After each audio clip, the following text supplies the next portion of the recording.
Don Rea. All right, here we are, ladies and gentlemen. My name is Jay Karen. I'm the CEO of NGCOA. Welcome to Golf Business Live Friday edition.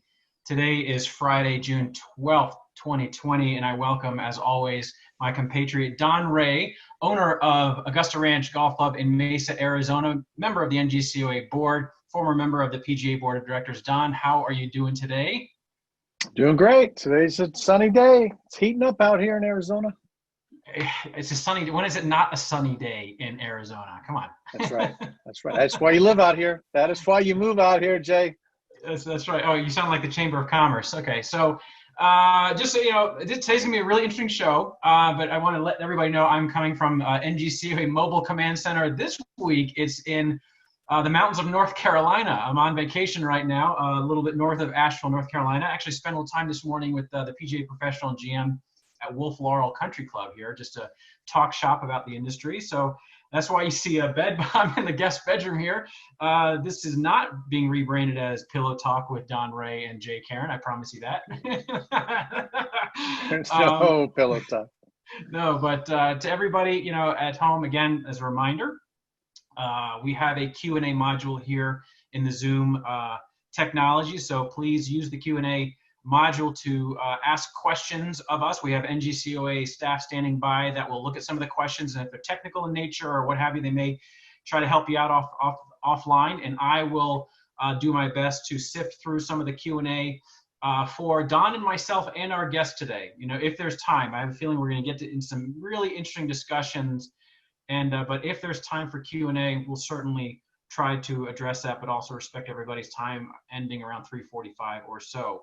So, you know, as we always do, Don, kick off the show with, you know, tell us what's happening on the street there in Mesa, Arizona at the golf course this past week. What's the latest? What's the news?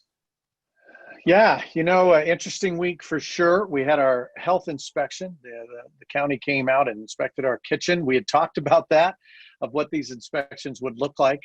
You know, I can tell you that it was very difficult. I mean, you know, we're ahead of it. I mean, you know, we're trying to do everything we possibly can as if we're making food, you know, for a hospital. I mean, that's literally the expectation. That's the level in which we're trying to keep our kitchen clean.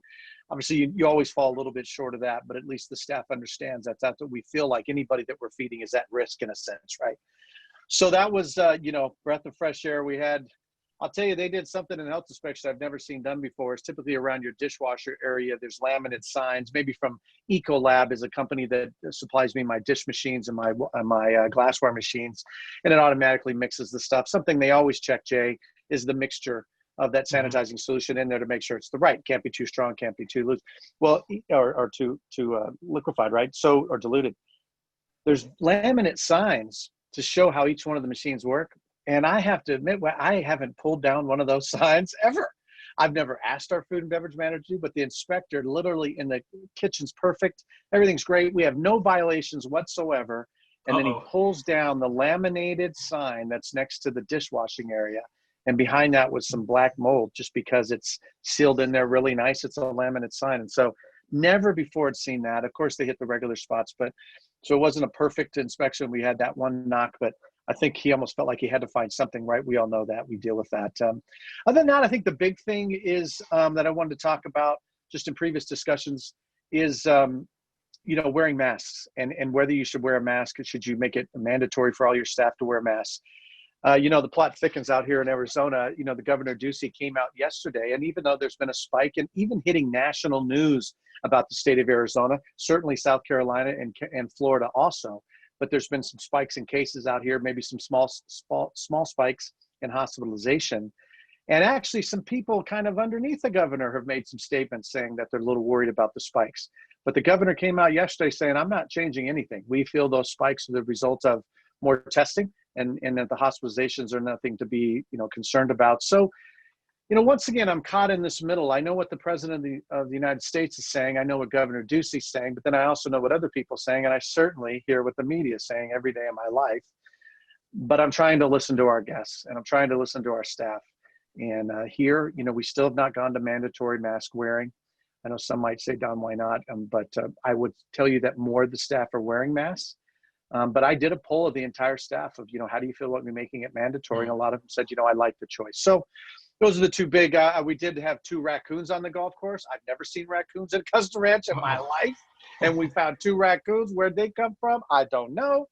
But yeah, always crazy to work at a golf course. Let me ask you about the health inspections. Has any of the COVID-related realities made their way to the health inspection checklist and so forth, or is it still kind of the same old checklist that they always use?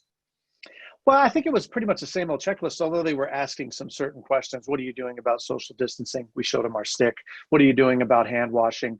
All of these forms that the CDC has on their website, I printed them up, I've laminated them. We're posting them everywhere. When he came in, he saw, especially in the staff-facing areas, that signage. So yeah, I might have an employee that doesn't do what they're supposed to do, but we've got all the signage around, knowing that we're doing everything possible to make sure our staff understands how serious this is. And so, no, I mean, and maybe it's because we had that stuff, Jay, we weren't getting marked off on it. But I'll tell you what, if I was you, I would print all that stuff, I'd laminate it, I'd put it in the kitchen so that anybody, even staff included, knows where your focus is, and that is safety. But make sure there's no black mold behind the laminated signs. If you've got signs up now, take them down, wash that FRP wall, put them back up. I've never seen 20 years. I've never seen an inspector pull that thing down. And I was not happy when he pulled it down. But what are you going to do? What's in the kitchen? I know those signs. I know those signs very well. My very first job ever was in 8th grade when I was 13 or 14. I worked at a restaurant as a dishwasher. I remember seeing those signs, laminated, sticky signs right up against the dishwasher. I know exactly what you're talking about. Yep. Yeah. So, yeah. There you go. I mean, that's we'll keep it short today because I'm really excited to talk to our guests. Absolutely. So let's segue to there. Before we bring in our guest, let me let everybody know. So Don and I last week started a conversation, just the two of us, on racism and diversity, and we're in the middle of some serious conversations in America, some serious action in America after the death of George Floyd, and so we did. Let's step out and have a conversation. That was last week, and I appreciate you engaging that with me. But as we know, you as is apparent by anybody watching, is that we've got two, I'd say one middle-aged, two white guys, that are not the authorities on racism in America and what needs to happen. But I will say that all of us need to engage in the conversation. But who needs to be listening and who needs to be talking right now is something that we needed to change this up for this week. And so we invited, and I'd love for them to unmute themselves and bring themselves up on camera right now, if they could. We've got with us 2 special guests with us. We have, ladies first, I will introduce Renee Powell, who is an NGCOA member, as she and her family have owned Clearview Golf Course out in East Canton, Ohio, and longtime LPG member, former tour player. I was reading up on you, Renee, more. I didn't realize you were a member of the British PGA, which was, back in the day, fantastic. I was. Television commentator, PGA of America member, Hall of Famer. The list goes on, and we are so proud of you in our organization. Thank you for joining us today. I assume you're at your home course today? I am. I'm a golfer, so I like to be outside. So I am. I'm sitting in a golf cart. Fantastic. Fantastic. We also have with us Dr. Michael Cooper, and Michael and I go back several years as well, because I've been serving on leadership at We Are Golf and the World Golf Foundation programs and so forth. And Michael is a faculty member at Springfield College in the Tampa area, as well as he works with Outdoor America Images. I say those are your day jobs, right? But your passion jobs and what you do in the golf industry is, he's been chair of the We Are Golf's Diversity Task Force. He worked for the World Golf Foundation and in their diversity programs, Advocates Pro Tour, which is a developmental tour for minority folks to essentially get into the tour. I mean, it's a competitive tour. Multiple positions with the First Tee as well. So again, Steve Mona and others in leadership circles have relied on you and your voice at the table when we're trying to tackle some of these issues over the years.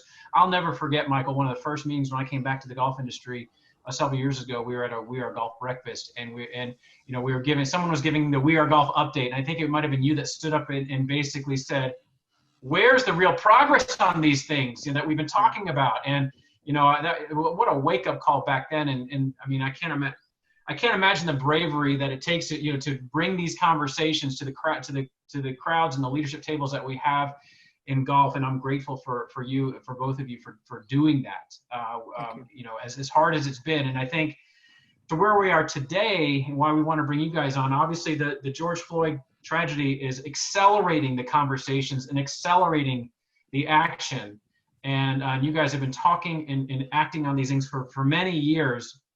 And it's really evolving quickly from what we're seeing around the country happening. And so, you know, and I realize that at home, we have a spectrum of understanding, people watching, a spectrum of understanding, a spectrum of care about these matters, right? And so it's hard to have some of these conversations when your audience could be all over the spectrum on these issues, right? And so I think the best thing to do, since this is our real first conversation in NGCOA on these matters, is to start at the one end of the spectrum of educating and talking about some of these. And I want to get real basic here, and I'll cue both of you to, you know, add your voice to the conversation. But, you know, I'll start with you, Renee, and ask the question, you know, why is this important? I mean, I'm talking about diversity, inclusion, racism, anti-racism, everything. Why is this important, and why is it so hard? Well, I guess one reason why it's so important is because we're all human beings. Another thing is that, you know, when we look at golf, I've been in the golf industry and the business my whole life because of my parents. And so when we look at the fact that golf is only about 8% of our total U.S. population plays the game, and we look at who can play the game, and we look at the growth and the opportunities out there with 90+% more people who could be involved to play. And so you look at, you know, from a diversity, you know, you look at women and men and people of all colors and all races and genders and age, from juniors to seniors to, you know, people all over, and including everyone. And, you know, I think that when you go to a golf course, you pass a golf course and you look to see who's out there and you look to see who's not out there.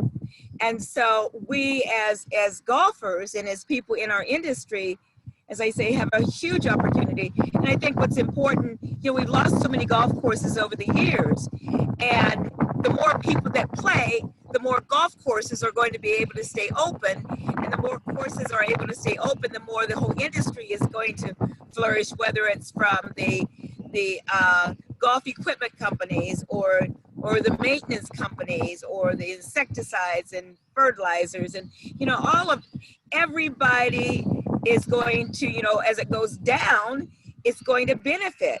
And so why would one not want to have as many people in our industry as possible? And the thing is also, when you know, we could all be a bunch of robots and be the same, but when you have different people within your industry, you have so many better ideas of how to do different things. You know, we all get together, like with the course owners, with the NGCOA, and think of what are some of the best practices. We ask all people. When you have more people in there, you have more ideas, and you just have a better way of doing your business.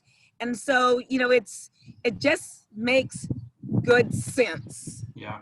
No, that's a good, you know, there are plenty of scientific studies now that show that the more diversity you have in an organism, you know, whether it's a board or a corporate board or a nonprofit board, the more there's a direct correlation between success and diversity. There's no question about it. Renee, I'm going to ask you, if you can shift yourself, because you're so backlit, it's hard to see. Oh, okay. Let me see. That's okay. If I go, we want to see you there. Okay. Yeah, that's getting better. You want the sun on your this way, face. is it Yeah, that's getting better. Yeah, that's yeah. We want to see the sun on your face. Oh, okay. Face. Is that Michael, a little better? That's good. That's better. Yep. Oh, that's great. Yeah, that's great. Okay, shall I stay in this position the whole time? Don't move. Don't move. The whole time. Don't Okay. move. All right. You be as comfortable as you need to be, but we definitely want to see you. Right. Michael, let me ask you this. You know, the second part of my question was, why is it so hard? You know, Renee makes a case for, guys, this just makes sense, right? But if it makes so much sense, then why is it so hard to have the conversations, have action, have education? Why do we all know this, but we steer clear of it? You know, what is it about? What is it emotionally or psychologically that makes this so hard for people? Well, Jay, Don, first off, thanks for having me on the show. And I always love seeing one of my mentors, Renee. What makes it so hard? That's been my question. When you talk about that meeting, we were at the Wheel Golf Breakfast. That was my question then. It's my question now. Why do we avoid even having the conversation? And that mystifies me. And I've always said that I don't know of any problem that goes away without admitting that there's a problem. And for years in golf, we said, you know, we need more diversity. We need more diversity and inclusion. And that goes back probably early 90s when golf really got in tune with it. And another mentor of mine, John Merchant, started the symposiums and the National Minority Golf Foundation. And then after him, you got Lou Horn, you got Barbara Douglas, you got Bill Dickey. I mean, I've had a long list of mentors, and we've been wrestling with this thing for the longest. And one of the reasons we've been wrestling with it, in my opinion, is we've avoided these difficult conversations. And now I'm so glad that we are, and by way of you having me here today and Renee here, we are having these conversations, because if we don't start to have them, we're not going to go anywhere. I use the example of people in a relationship, me and my wife. If we have a spat the night before and we wake up in the morning and we act like nobody did anything, we don't mention it, we don't say anything, don't even bring it up, just go about your daily business, that doesn't go away. As a matter of fact, when it comes back up a little bit harsher than it was that night. And that's what we've tended to do in golf. These things happen and we don't join into the conversation. Golf is a sport. Sports matters in America. Other sports have dealt with this head on. They've had diversity initiatives. I look at the United States Tennis Association, a structured, financially subsidized diversity initiative since 2004. And then if you look at a US Open, people ask me, what's your sporting example that you see it work? I say, well, I think in tennis it works. They have the US Open. It's in Billie Jean King Stadium, Arthur Ashe Court, Louis Armstrong Court, men's championship, women's championship, same venue, same week. You see diverse images, you see diverse players, and the prize money is exactly the same. Tell me golf is there. We're not there at all. And big reason that they're there is because they've been going at it in a intentional way since 2004. We continue to say that it's important to golf, and in my mind it is important to golf, but it's not a number one priority. It's not even a number 10 priority, because there's no dollars invested in getting beyond this conversation. It's almost I've heard this is really important to me, and as soon as I get done with some of these important things, I'll get to it.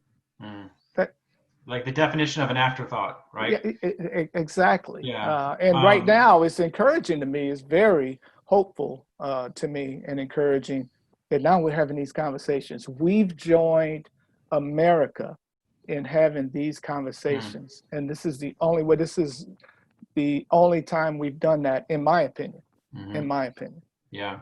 Don, I'm going to put you on the spot now, because we're all talking extemporaneously here now. We didn't do a rehearsal. We didn't talk about any of this stuff. You know, Don, I'm going to ask you, why do you think it's so hard for, minorities make up, ethnic minorities make up like 14% of the golf industry, whether it's the workforce or players and so forth. So the 86% of us, why do you think it's so hard for us, your fellow PGA professionals, owners and operators? Why is it an afterthought? What makes it difficult to bring this stuff up from your perspective, and what you've seen? Yeah, I wouldn't call it an afterthought. I love what Dr. Cooper just said. If you go to bed angry, you give the devil a foothold. And we got to stay away from that, right? We don't want that to happen. And but I think the basis of it, Susie Whaley said something to me about a year ago. She said it to the entire board. And she said, inviting is way different than welcoming. We can all be very welcoming at our golf course, whether that's veterans or people of color or creed, whatever it might be. But inviting is way different. Inviting is when you take that step to say, I want to play golf with you at 1 o'clock tomorrow. And they have to say yes or no. So I think we've been very welcoming, maybe. We have a lot of room to grow. There's no doubt about that. We've done some amazing things, but we still have a lot of room to go. But I still think we're talking in welcoming terms instead of inviting terms. And so I'd like to see us do that. Sometimes that's difficult. That requires a commitment when I invite you to do something, because I have to be there also. But I think if we talk in those terms, I think it starts to go to that way. I mean, it's never too late to make the right decision, and I like to see how we're growing. So once again, I agree with Dr. Powell and Dr. Cooper. It's, we are talking about it now. That's a great thing. And let's just be more inviting. And I love what you said, Dr. Powell, too, is that, sometimes I'll often get caught in that. I'll look out at the golf course. So who's there? Wow, look at all the people I have here. And I can see the different age groups. I'm not sure I'm taking it to the level that you mentioned, which I like what you said. It's okay, who's not here? Who I'm looking out there. Who's not here? Because that could be a lot of different things. And so I like what you said that, because it's a different there's a different lens to view from. So yeah, inviting is better than welcoming, and then looking who's not at your golf course. And at the end of the day, associations are great, but it all happens, the boots on the ground. It's happening at our golf courses. We can lead by example at the very lowest level, and then that'll start to, I think, become viral. Viral things never happen from corporate postings on Twitter. Viral things happen from people like all of us doing something, and everybody else says, well, I like that. So let's take it upon ourselves, not our associations, but us, to say, at my golf course, this is the way it's going to be at Augusta Ranch. And I think people will see that and go, you know what, I want a little something of what he's got, because he seems to have a lot of peace. He seems to have a lot of encouragement there, and people love playing his golf course or her golf course. So yeah, that's right. Good, really good comments there, Don. A couple of things that I want to bring to the conversation on that. One is you hit on, it's uncomfortable for people this is people stretching, to do these things, to invite and to go outside their comfort zone. And, most people don't do that. They avoid the uncomfortable situations. And so that's why this is difficult. They're not, I would say a lot of white people who are not woke on these things, they don't want to say the wrong thing either. They're afraid, what are the words that I might use that are triggering, that are wrong? So there's a fear of doing the wrong thing that I think causes a lot of people to do nothing. Right. And so, I mean, even having this webinar right now, there is fear of like me saying, what I could ask the wrong question, say the wrong thing. And now there's a viral video clip of Jake Aaron, putting his foot in his mouth, saying something stupid. And here we go. And so it's easier to say, you know what, let's not do that webinar on diversity and inclusion. And I think we need to get over that. And I said, I think one of the byproducts of the George Floyd situation is that it's thrusting everybody into the comfort zone is widening. It's a very discomforting situation, but the comfort zone seems to be widening because everybody's weighing in. And that's okay. I mean, that's okay in that sense that, I applaud the people who are more willing to get uncomfortable and do it before the comfort zone widens. Those are the true, advocates here. But, like talking about language, the difference between diversity and inclusion. A lot of folks don't even know what is the difference. And I read something that said, diversity is what, and inclusion is how. In fact, I'm seeing a trend in reversing those words now, where it's inclusion and diversity, not diversity and inclusion, because you cannot achieve diversity without having the inclusion mindset, which includes, Don, what you're saying, inviting. Or you have to have that inclusion mindset to achieve the diversity. That's the vision here, right? So, what do you think? I mean, Michael, you've been around a lot of this stuff, D&I, diversity task force, all these words that are out there, tell us what you think is where we need to be, focused on right now as far as our efforts on understanding diversity, because there's understanding the value of this, and then there's, well, what do I do? Yeah, and I'm listening to all of the vernacular shifts. D&I goes to I and D, and I was part of the first T on 2 of these this week, and it's now D, E, and I, with the E being equity. And I listen to the rationale behind it. I personally don't want us to get away from D and I. I have no problem with I and D, but to me, I do see a difference in diversity and inclusion. Diversity to me is easy to measure. It deals with numbers. What are your demographics? You have generational diversity, you have ethnic diversity, you have gender diversity. That's simple demographics, and it's measurable, very easy to measurable. Inclusion to me speaks to culture. even if you have a diverse mix of people there, are they culturally included in there, or are they just the meet your checkbox for diversity? Inclusion and being a part of the organizational leadership and the decision making and the culture of that organization, to me, is very important. And I've seen this work. I've seen where some golf organizations, not to be named, brought in a person of a different race, and that person was supposed to bring a different culture to that organization.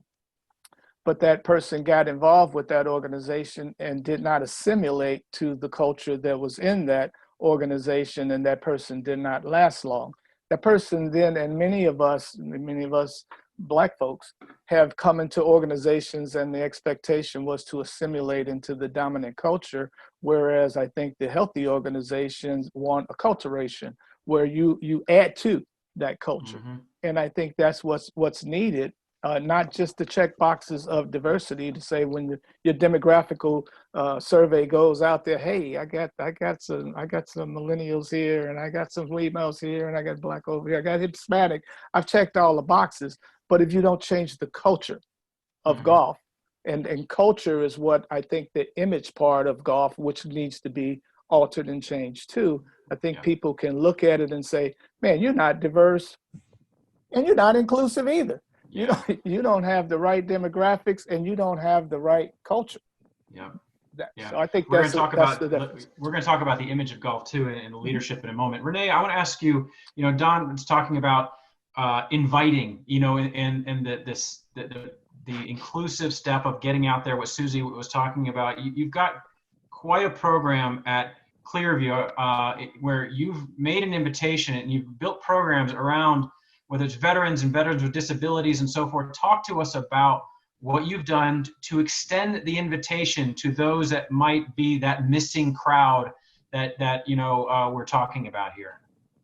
Well, when it comes to the veterans programs that I've done, and finding, especially bringing women into the game, and veteran women that didn't know they could play. I mean, I reached out. I went to the veterans, to the VAs. I went to the Veterans Service Commissions. I went anywhere there were veterans and talked to them to invite them to come, and not just because they never would have come to, they would have never had the opportunity to feel welcome because they never would have felt invited. Yeah, it was literally going out and finding them and talking to them and telling them about the game and how the advantages of playing is something, an opportunity that they could never have been able to do before. So it was, I started the program in 2011, and it has grown and grown and grown. I mean, women that never thought what they would say to me, especially the ones that were minorities or Black, they would say, well, I always thought that this was a white man's game. I never thought that I could ever play it. And my other veterans thought, well, I never thought I could afford to play it either. And so it is a thing of you have to reach out. You can't just say, oh, here we are, come. No, you've got to make yourself available to them, and you've got to go out, and it doesn't matter who they're. I have focused a lot, as we say, on this particular veterans program that I've done, but I've also done the same thing for youth and for other minorities. I've gone to schools and spoken so that they could see my face, so that they could see somebody that looked like them, and they would understand that they could come. And when I give them times, I invite them to come to be a part of. And so what I'm seeing now, more recently, is wow, I'm seeing more and more, especially women of color, African-American, Black women coming to me and saying, do you know, I want to take golf lessons. I want to play this game. And I'm like thrilled, because those are things that have been very, very slow in happening. And I think that a lot of things that are going on within our world are really driving people to look to say, oh, golf. And so it is important to invite people. Good. No, I appreciate that. I mean, I think we should probably share more stories of, how golf course operators are extending the invitation to people that are generally missing from the imagery that we put out there. So I think this would be fantastic work. And golf course owners are a group that love to know that someone else did it first before they do it. Who tried this software? Who did this for? Who's had an experience with this before they try it? And so the more we can showcase and shine the light on what course owners and operators have been doing for years to show that, look, these are sustainable. This isn't just something that they tried last fall. They've been doing this for years. The more we can do that, I think the better. Jay, I will say this. My parents, because we were, it was very rare for Black people to be in the golf course ownership business. My parents were always very creative. They always did things that were innovative. And so, so I have, sort of gained from that and followed their example, things that we've done here. Yeah, no, that's good. That's really, really good. The power of that invitation. I talked last week about when I was a sophomore in college, and I got an invitation to go to the Black fraternity step shows, Alpha Phi Alpha and all the, and I was the only white person there. But boy, did first of all, I was invited, and then I went, and my mind was blown and opened, and all of a sudden now to friendships and people, and that was just kind of part of my evolution, in a lot of these matters, and so extending the invitation and accepting the invitation, I think too, is really important in putting yourself in uncomfortable positions and learning and growing. But next question for Michael and Don, in the sense that you guys have had some, and Renee, you have too, but some real visibility into work that has been done on a national or local level that may have been unsung, may have not gotten noticed. What have you seen that should be recognized? What organizations are doing good work? And then where are still some of the blind spots and mental blocks? And I would say of the governing bodies, the trade associations, all of us, Michael, maybe you can start by saying, what do you observe as good work going on right now, so that we can use this opportunity, this platform, to shine some light on that work? Well, thank you. It's a great question. And really, that's the emotional part for me, is because I see great work, and I'm not talking about at the golf highest level. I'm talking about, when I say the great work, I talk about in the local organizations. And I've always thought, when we speak of growing the game is grown locally. There has to be somebody locally to put a golf club in somebody's hand and help them fall in love with the game. And it's those organizations, and so I marry that with diversity and inclusion. It's those organizations in our predominantly minority and underserved communities that my heart bleeds for them. I know one person who's listening today, as Zena Maldonado with the Latina Golf Association out in the LA area. She told me, rock on, dude, I'm gonna be listening in with you today. Yeah. It's 3,000 women she brings into the game. Clemmy Perry here in the Tampa area with women of color. Craig Kirby up in DC, and he's all over the place doing programs with urban leagues and housing authorities, and Dr. Dorsey in Orlando. I could go on and on and on. There are hundreds of these community-based programs who come out of their hip pocket every single day. They fund golf every single day. And then my frustration with the industry has been, why that is, to me, the most logical. If we want diversity and inclusion, the most logical people to partner with are the ones who've been out there doing it. Renee and I know of a familiar one, Chicago Women's Golf Association. They've been doing it since 1937. A Black female golf organization in Chicago's South Side since 1937. Golf knows nothing about them. I mean, other than us mentioning them in the last few years. And I was a product of their junior golf program called the Bobolinks coming up. They were my surrogate parents. And so it's those organizations that my heart goes out. And I'm like, God, we want diversity and inclusion. There are people who's been doing it for decades and decades and decades. Let's partner with them and help them do what they do better. So that's, there's some leading golf organizations. PGA Works is doing a fabulous job. I commend Sandy and her crew. Fabulous job. But it's those ones, boots on the ground, who've been doing it for years and years and years without a bag of teas from the golf industry, just to be quite honest. Now, back in a day when USGA had that Good of the Game grant, that was a marriage made in heaven. At that time, I was one of those community agents, and we got help.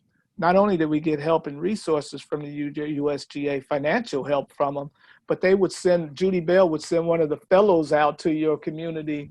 And man, I'm like, oh God, my God, the USGA is coming to see our junior golf program. Bring the press out. Let's do some interviews.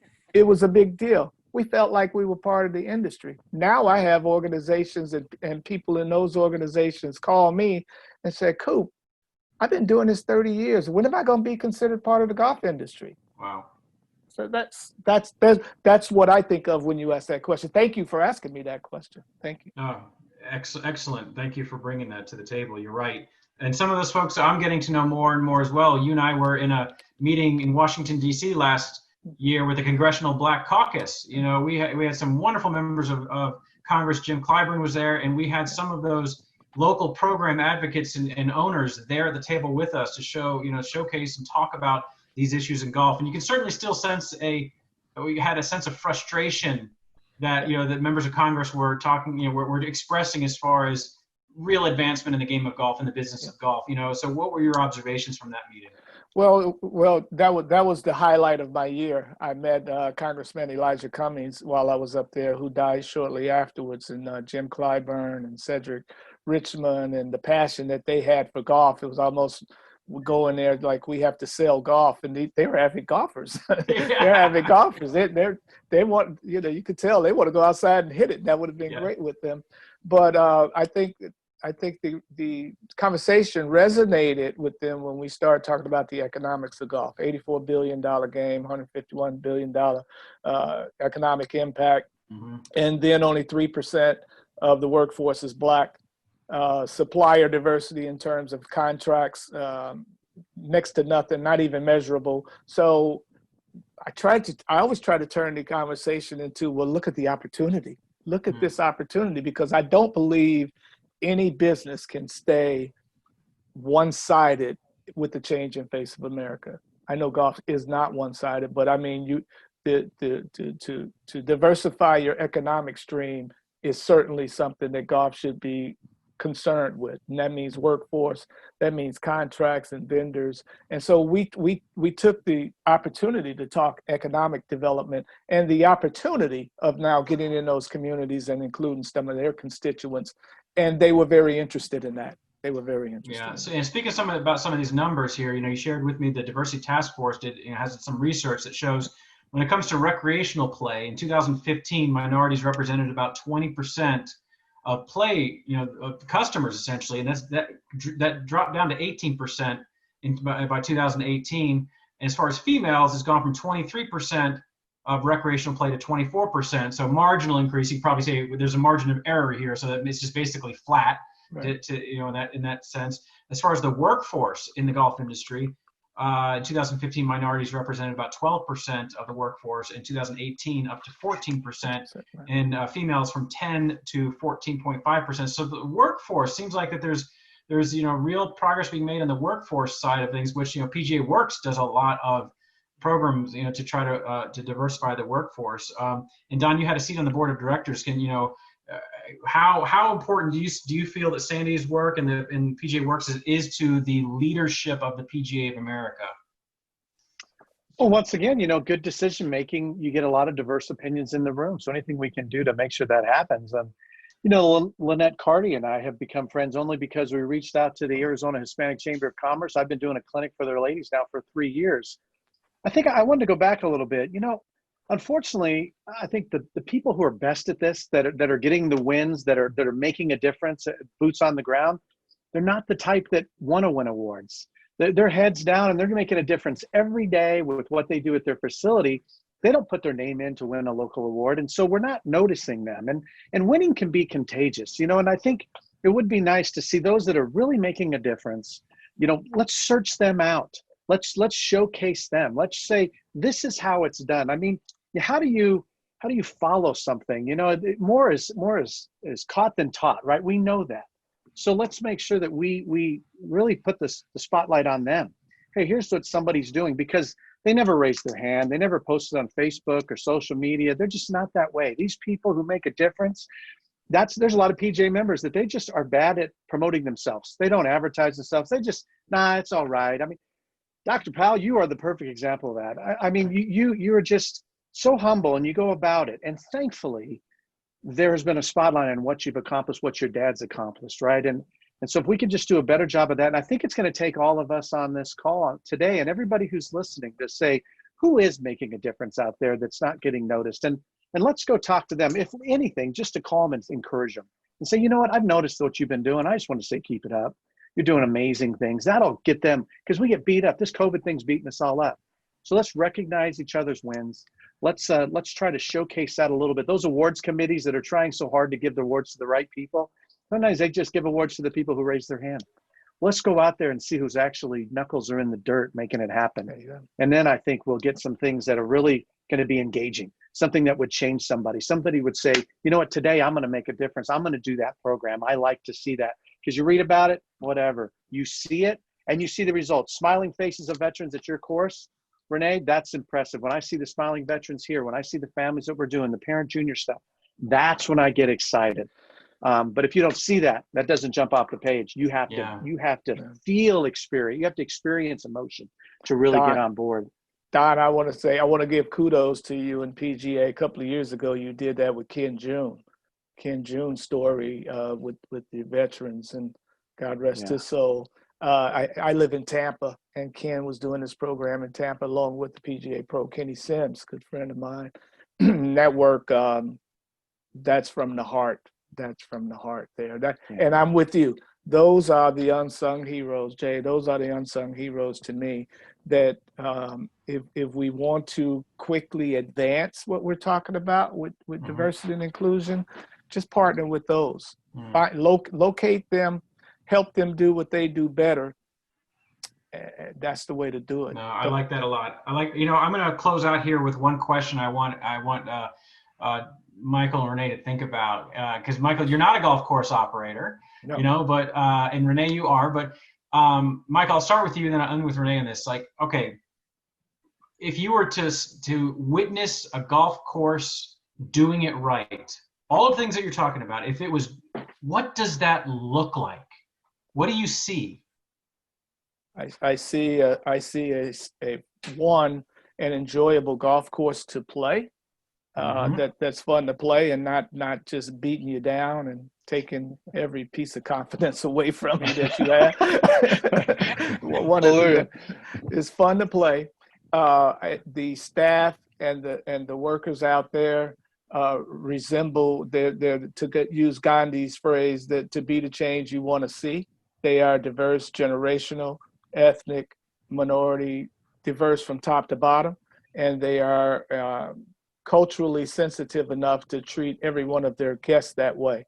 And then in your marketing and your promotion, you use that same type of imagery to attract that market, and you serve them in that capacity. Renee, what about you? That's what it looks like to me. Thank you for that. Renee, what about you? Well, I like the point that Michael made about they're your guests, and you should, when you have a guest, you always treat them well. And I think it's so important for people are so stressed today, and everything is such a fast pace, and so many different things are happening, and they want to go to a place where they can relax, where they can enjoy themselves. And so that's what you want to present to them.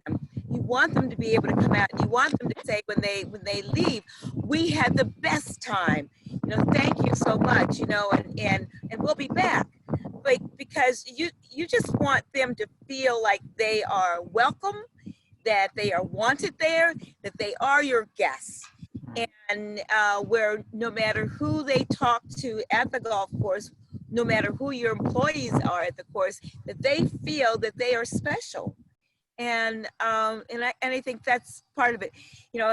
I've never seen an easy golf course. So, you try to make it so that everybody can enjoy them.